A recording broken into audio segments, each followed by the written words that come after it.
pelajaran kita berikutnya, yaitu transport melalui membran sel. Transport melalui membran sel. Tadi sudah Ibu jelaskan bahwa membran sel itu memiliki fungsi yang pertama tadi adalah mengatur keluar masuknya zat, yang kedua melindungi isi sel, yang ketiga juga bisa sebagai penerima rangsangan. Maka tadi yang pertama adalah mengatur keluar masuknya zat, maka itu disebut juga dengan istilah transportasi. Maka yang harus kita pahami adalah bagaimana sebenarnya jenis-jenis transportasi melalui membran sel tersebut. Sebelum Ibu menjelaskan, Ibu mau menampilkan bagaimana bentuk membran sel. Ini membran sel. Ibaratkan Ibu buat seperti ini. Ini adalah jika Ibu buat posisinya begini, ini adalah sebuah sel.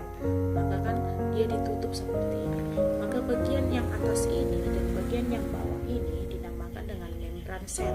Maka membran sel ini jika Ibu perbesar, ada dua Ibu buat di sini. Maka jika Ibu perbesar, dia posisinya begini. Satu lapis, dua lapis. Satu lapis ini dinamakan dengan fosfolipid. Berarti membran sel itu terdiri dari dua buah lapis. Satu lapis fosfolipid, dua lapis fosfolipid. Maka membran sel yang terdiri dari dua lapis fosfolipid ini disebut juga sebagai membran fosfolipid bilayer, ya, fosfolipid bilayer. Maka kita perbesar lagi sekarang. Di dalam satu fosfolipid ini terdiri dari apa saja? Satu fosfolipid terdiri dari fosfat yang bulat-bulat ini. Yang bulat-bulat ini disebut sebagai fosfat yang berperan sebagai kepala, dan fosfolipid berarti fosfat dan lipid, ya. Dan yang ini adalah lipid. Ini perhatikan ya, ada yang bulat-bulat di atas, ada yang bulat-bulat di bawah, dan yang bulat-bulat ini sama-sama ada lipidnya ke atas ke begini. Maka ini adalah yang satu lapis itu yang di atas ini, dan satu lapis ini yang di bawah ini. Itu dia ya. Maka membran sel terdiri dari dua buah lapis sel, disebutlah sebagai fosfolipid bilayer. Di antara dua buah fosfolipid ini, ada fosfat dan lipid ini, terdapat protein.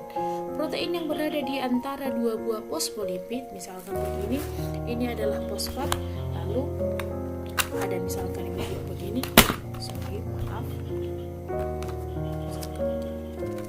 ini fosfolipid, yang di tengah-tengah ada sesuatu.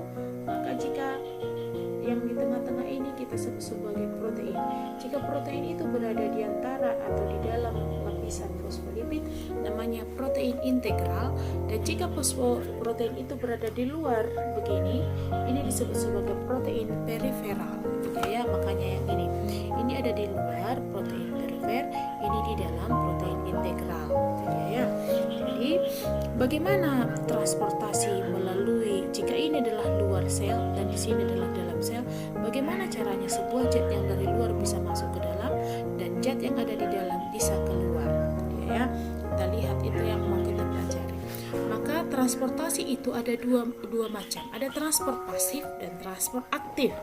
Transport pasif disebut juga sebagai transportasi yang tidak membutuhkan energi. Ini tidak membutuhkan energi. Anggap saja energi itu adalah ongkosnya, maka ini adalah gratis, ini berbayar. Itu dia ya. Kalau ini gratis, ini berbayar. Tidak membutuhkan energi, membutuhkan energi. Yang tidak membutuhkan energi itu ada dua, osmosis dan difusi. Osmosis adalah perpindahan air dari konsentrasi yang tinggi atau hipertonik ke konsentrasi yang rendah, atau perpindahan air dari yang hipotonik ke hipertonik. Sedangkan difusi adalah perpindahan zat itu ada 3 ya, zat padat, zat cair, dan gas. Perpindahan zat, baik itu zat padat, cair, dan gas, dari konsentrasi yang tinggi hipertonik ke hipotonik, dari konsentrasi yang tinggi hiper ke konsentrasi yang rendah hipo. Itu dia ya. Kalau ini tadi dari hipo ke hiper, tapi yang berpindah adalah air. Kalau ini adalah dari hiper ke hipo, yang berpindah adalah zat. ya. Makanya misalkan gas, tadi zat itu zat gas, makanya perpindahan udara oksigen itu sering menggunakan kata difusi oksigen. Jadi ya, difusi oksigen. Difusi dibagi menjadi dua, difusi dipermudah dengan saluran protein dan difusi dipermudah dengan protein pembawa. Protein itu tadi yang ini, ada protein perifer dan protein integral yang dibantu oleh itu maksudnya ya. Yang berikutnya adalah transport aktif. Itu adalah pompa natrium dan kalium, endositosis, eksositosis. Endositosis itu endo, berarti ada zat yang mau masuk, sedangkan eksositosis ada zat yang mau keluar. Cara masuknya zat itu adalah dengan membentuk sebuah lekukan dulu. Kalau mau masukkan, lekukan ke dalam dulu, lekukan yang kecil-kecil, lalu lekukan yang kecil itu bersatu menjadi lekukan besar, akhirnya masuklah zat itu. Kalau ekso berarti lekukannya keluar dulu begini, baru lekukan yang kecil-kecil itu bersatu menjadi satu lekukan besar, hingga akhirnya zat keluar. Ya, itulah transport melalui membran sel. Sekian.